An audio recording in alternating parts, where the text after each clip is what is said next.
आज का हमारा अगला टॉपिक है फ्रीक्वेंसी कंट्रोल। देखिए मोटर का, इंडक्शन मोटर का टॉर्क और स्पीड को हम फ्रीक्वेंसी को चेंज करके भी वेरी करा सकते हैं। देखिए omega S equal to 120F/P, ये आप सबको पता है।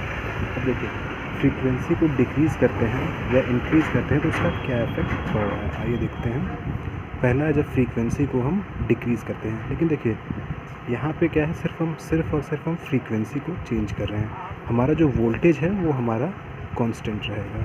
तो फ्रीक्वेंसी को जब हम डिक्रीज़ करते हैं तो हमारा फ्लक्स क्या है, बढ़ जाता है।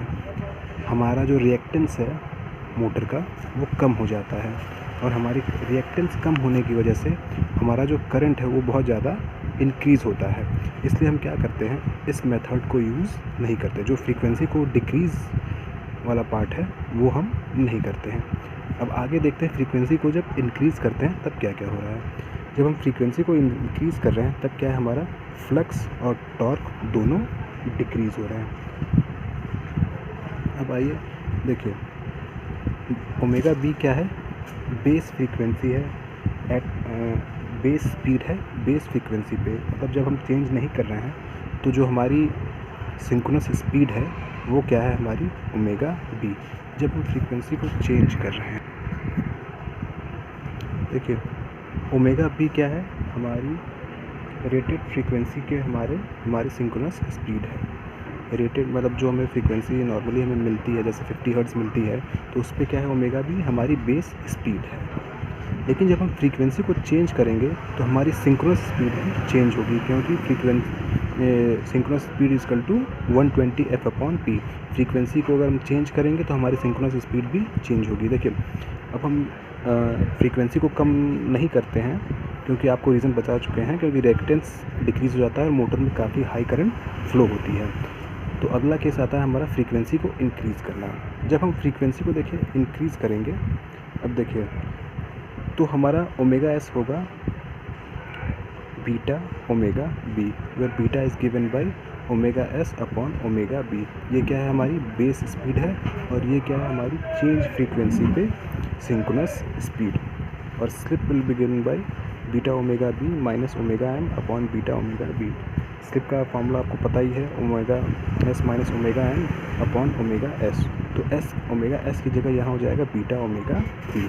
ये देखिए टॉर्क इक्वेशन है, तो इसमें देखिए सारी चीज़ें सेम रहेंगी, लेकिन देखिए जहाँ पे आपका ओमेगा एस था वहाँ पे क्या हो जाएगा, beta omega B.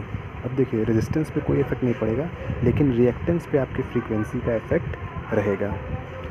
Beta access हो जाएगा और बीटा एक्सआर हो जाएगा। ये देखिए अलग अलग टॉर्क पे अलग अलग बीटा की वैल्यू पे हमने टॉर्क का ग्राफ बनाया है। देखिए जैसे जैसे हमारी फ्रीक्वेंसी बढ़ रही है तब क्या हो रहा है, हमारा टॉर्क घट रहा है। देखिए बीटा की वैल्यू, ये आपको जो नीचे दी गई है, ये बीटा की वैल्यू है 1 है, 1.5 है, 2 है, 2.5 है। बीटा क्या है, omega S upon omega B. ये आपका डब्ल्यू बी क्या है, बेस स्पीड है at rated frequency omega S है। जब हम फ्रीक्वेंसी को चेंज कर रहे हैं तब हमारी सिंक्रोनस स्पीड। देखिए जब दोनों सेम हैं तब क्या होगा, बीटा की वैल्यू होगी 1, तो 1 है। उस समय हमारा टॉर्क का ग्राफ इस तरह से गया है और इस तरह से डाउन आया है। जब देखिए बीटा की वैल्यू होगी 1.5, कहने का मतलब है हम फ्रीक्वेंसी को 50% इंक्रीज़ कर रहे हैं। जब देखिए फ्रीक्वेंसी को 50% इंक्रीज़ करेंगे तो हमारी ओमेगा एस जो हमारी सिंक्रोनस स्पीड है वो भी क्या है, 50% बढ़ जाएगी, क्योंकि इसका फॉर्मूला दिया हुआ है ओमेगा इक्वल टू 120F/P। देखिए तो बीटा की वैल्यू हो जाएगी 1.5। तब क्या है, टॉर्क देखिए यहाँ पे टॉर्क काफ़ी आपको कम मिल रहा है। देखिए यहीं से आपका ग्राफ डाउन हो जा रहा है। ये आपका मैक्सिमम टॉर्क है, यहाँ पे आपका मैक्सिमम टॉर्क है, यहीं पे आपका ग्राफ डाउन हो जा रहा है। फिर देखिए बीटा की वैल्यू है 2, कहने का मतलब है फ्रीक्वेंसी को जब हम डबल कर दे रहे हैं, जैसे आपको 50 हर्ट्ज़ मिलती है, अगर हम उसको 100 कर दे रहे हैं, यहाँ पे मान लीजिए आपका 75 था, यहाँ पे आपका 100 हो गया, तो उस टाइम क्या है, देखिए ये जो फॉर्मूला है इससे क्या हो जाएगा, आपकी ओमेगा एस क्या है, डबल हो जाएगी। तब क्या हो रहा है, बीटा की वैल्यू डबल एक तरह से 2 हो गई। तब देखिए टॉर्क और कम हो जा रहा है। इसी तरह से 2.5 पे है ये और कम हो गया।